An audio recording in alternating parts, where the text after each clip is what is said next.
दे दिया। विजय कौशिक जी, सबसे बड़ी बात यह है कि आज राहुल गांधी को रावण के रूप में दिखाया गया है। कई बार आप लोगों ने प्रधानमंत्री नरेंद्र मोदी को कुछ इसी रूप में परिभाषित किया है। क्या अब राजनीति की यही सुचिता और यही व्याख्या बची है क्या? देखिए, भाजपा ने जो किया है बहुत, और जो कांग्रेस पार्टी ने किया वो सिंबॉलिक रूप से उसके उदाहरण दिए गए, उसे कनेक्ट किया गया। अब मैं आपके सामने ये साबित करूंगा कि राम कौन है और रावण कौन है। जी बिल्कुल। देखिए, रावण सत्ता का प्रतीक है, रावण अहंकार का प्रतीक है, रावण जो एक राज व्यवस्था के मुखिया के तौर पर प्रतीक है। वो जो सारी खूबियां हैं वो इस टाइम पर है अन्य नरेंद्र मोदी की।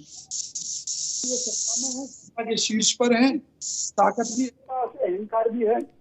और राहुल गांधी जी वैसे ही भटक रहे हैं जैसे श्री राम भटके थे, वन वन में अकेले थे।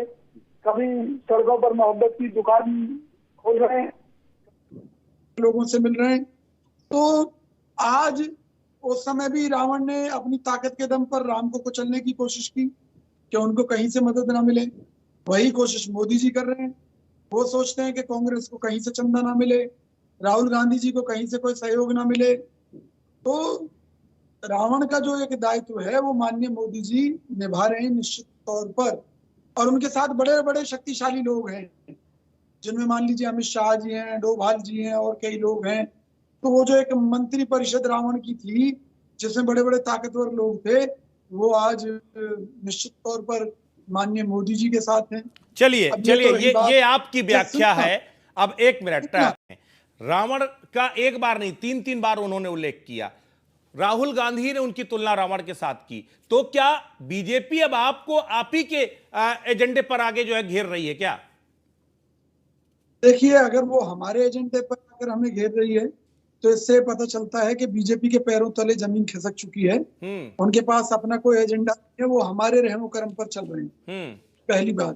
दूसरी बात, तो ये कहा जा रहा है कि भी राहुल गांधी जी भी खुद को शिव भक्त कह रहे हैं, रावण भी शिव भक्त था। तो ये बीजेपी वाले भूल गए कि भगवान श्री राम सबसे बड़े शिव भक्त थे, क्योंकि उन्होंने युद्ध की शुरुआत भी भगवान शिव की पूजा से शुरू की थी। तो बीजेपी तो परंपराओं को मानती है। आपको क्यों जनेऊ दिखाने की जरूरत पड़ती है?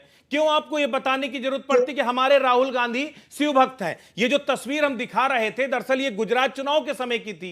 आपको क्यों बताना पड़ा कि पूरे उसमें आप जनेऊ ऊपर लेकर के चल रहे थे कि हम भी सनातनी और हम भी शिव भक्त हैं? बिल्कुल सही बात कही कि हमें क्यों दिखाना पड़ा।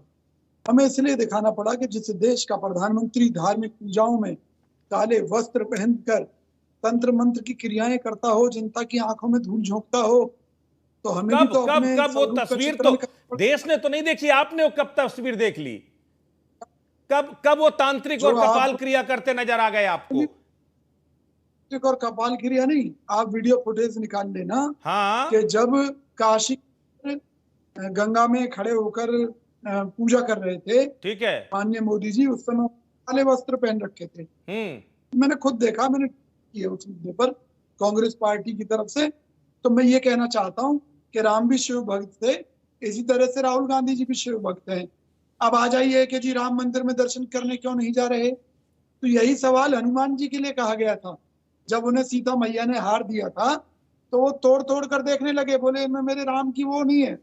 तो किसी ने कहा कि भी कहाँ है, कि मेरे हृदय में, तो उन्होंने सीना चीर कर दिखाया, उनके हृदय में राम थे। मतलब राहुल गांधी सीना चीर करके दिखाएंगे कि मेरे हृदय में राम बस रहे हैं, मुझे अयोध्या जाने की जरूरत नहीं है। चिंता ना कीजिए, बिल्कुल चीर कर दिखा देंगे। उनके दिल में, हृदय में राम अरे है। प्रमोद भाई आप तो गलत ट्रैक पर जा रहे थे। उनके तो सीने में राम बस रहे हैं, आप तो अयोध्या में ढूंढ रहे हैं। नहीं, सही बात है, और उनके सीने में राम बसते हैं, इसीलिए वो राम को कार्तिक भी बताते हैं और राम सेतु के ऊपर में भी प्रश्न उठाते हैं। अभी मूल मुद्दा ये इंडिया गठबंधन के लोगों का बयान ही सामने आया था, तो आप लोगों को सनातन से इतना डर क्यों लग रहा है? मेरे को पूछ रहे हैं? नहीं, विजय कौशिक साहब को 1 मिनट। गठबंधन में कई बार किस मानसिकता के लोग हैं उनका समय के साथ पता चलता है। नहीं, अभी तक पता नहीं चल पाया आपको? फाइनल नहीं, अभी तक पता नहीं चल पाया जो आपको? तो लीजिए, जवाब तो दे दूं मैं। हाँ, मैं ये कह रहा हूँ, कई बार देश को बचाने के लिए क्षेत्रीय दलों का साथ लेना मजबूरी बन जाती है। लेकिन हमारी पार्टी इस बारे में मतलब गालियां देंगे, जो सवाल उठाएंगे उनके साथ भी जाएंगे। आगे ये है कि पार्टी द्वारा प्रेस कॉन्फ्रेंस करके कांग्रेस पार्टी का स्टैंड स्पष्ट कर दिया गया था कि इस तरह की बातें, इस तरह की वाहियात बकवास कांग्रेस पार्टी स्वीकार नहीं करेगी। पहली बात। अच्छा, दूसरी बात की आप बात कर रहे हैं, आपके प्रेस कॉन्फ्रेंस के बाद स्वामी प्रसाद मौर्य के हमले रुक गए क्या? आपके उसके बाद स्टालिन के हमले रुक गए क्या? अब आप मेरी बात पूरी हो लेने दें जी। मैं मोदी जी को, अमित शाह जी को चैलेंज करता हूं, हिंदू की परिभाषा बता दें, हिंदुत्व की परिभाषा बता दें, भारत माता कौन है कुछ भी बता दें। इन्हें कुछ नहीं है आता, केवल एक काम आता है, भाई को भाई से भिड़ाओ और अपनी राजनीतिक दुकान चलाओ।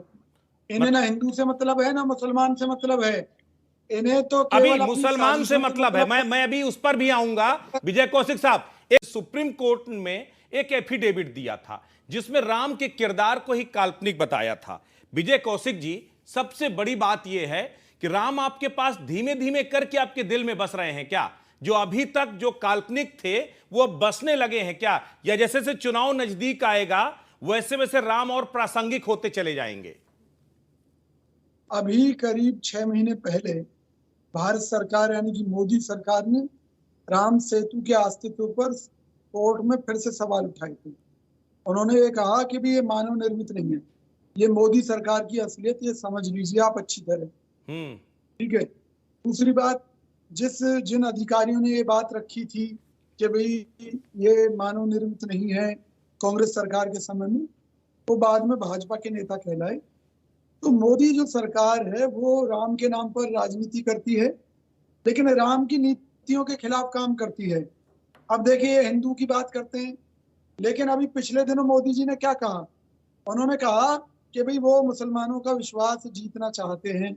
चूंकि कांग्रेस ने कभी मुसलमानों के लिए कुछ किया नहीं, इसलिए वो मुसलमानों के लिए रिकॉर्ड तोड़ विकास कार्य करा रहे हैं, जिससे कि मुसलमान मजबूत हो। उनके साथ कांग्रेस ने जो धोखा किया था, आज ही AIMIM का एक बयान आया है कि अभी राहुल गांधी जी ने अपने परिवार में एक नन्हा मेहमान लेकर के आए हैं जिसने जो है इस्लाम का माखौल उड़ाया है, जिसने कहीं ना कहीं राहुल गांधी ने मुस्लिमों की एक तरह से मुखालफत की, उनका अपमान किया है। ये आपका इस्लाम प्रेम है। प्रधानमंत्री कहते हैं कि आप जाति जनगणना के जरिए आप कहीं ना कहीं मुस्लिमों को बाइकाट करने की कोशिश कर रहे हैं। उधर ओवैसी जी की पार्टी कहती है कि आप इस्लाम का अपमान कर रहे हैं। यही है क्या आपका इस्लाम प्रेम? सुन लीजिए, हमारा ना इस्लाम से प्रेम है ना किसी से प्रेम है। अच्छा, प्रेम नहीं है ना? ऑफिशियली कह रहे हैं ना? हाँ, कोई प्रेम नहीं है, मैं ऑफिशियली कह रहा हूँ। ठीक है। हमें इस देश प्रेम है। हिंदू इस देश का मूल नागरिक है, निश्चित तौर पर उसके अधिकारों की रक्षा होनी चाहिए। और अच्छा, एक मिनट मनोज यादव जी, हिंदू इस देश का जी झूठ बोलते हैं हमेशा। जब मोदी जी को किसी ने गंगू तेली कहा तो यही मोदी जी थे जो अपनी छाती पीट रहे थे कि मैं पिछड़ी जाति से हूं, इसलिए मेरा अपमान किया गया। यही बात भाजपा कह रही थी, माननीय मोदी जी को पिछड़ा बता रही थी, जबकि माननीय मोदी जी प्रधानमंत्री हैं, उनकी कोई जाति नहीं है, लेकिन वो चीख चीख कर खुद को तेली बताते हैं, पिछड़ी जाति का बताते हैं। भाई, वोट बैंक की राजनीति के लिए मोदी जी कितना गिरेंगे आप? और वही बात विरोधी कह दें। अच्छा, हम तो ये कहते हैं कि अगर मोदी जी इतना ही कह रहे हैं कि जात पात नहीं होनी चाहिए, तो मोदी जी एक बिल ले आए संसद में, बहुमत उनके पास है, और कह दें कि आज के बाद में कोई भी जाति सूचक शब्द नहीं लिखेगा अपने नाम के आगे। पहली बात। दूसरी बात, जाति सूचक शब्द के आधार पर ना किसी को वजीफा मिलेगा, ना किसी को आरक्षण मिलेगा, ना कोई किसी को अनावश्यक लाभ मिलेगा। इस देश में केवल 2 जाति रहेंगी, एक गरीब की, एक अमीर की। आरक्षण आर्थिक आधार पर होगा। कह दे मोदी जी अगर इनमें दम है तो। नहीं, वो आर्थिक आरक्षण आधार पर होगा, इसको लेकर बात बीजेपी की लाइन की नहीं है, बात आप लोगों की लाइन की है। आपकी लाइन क्या है? राजनीति के लिए धर्म पर गाली गलौज, धर्म पर सवाल उठते रहेंगे, स्वीकार है आपको? ये हमें क्यों स्वीकार है? हम तो ये कह रहे हैं, हमने तो पहले भी मोदी सरकार को चैलेंज किया था कि भाई आप जानबूझकर हिंदू और हिंदुत्व का अपमान कराते हैं, वरना आप बहुमत में लाइए बिल और जो भी हिंदू और हिंदुत्व के ऊपर उंगली उठाए उन लोगों को डाल अच्छा दो मनोज जेलों में। भाई, मनोज भाई आखिरी उसमें सिर्फ एक कमेंट है कि रावण स्वीकार है राजनीति में।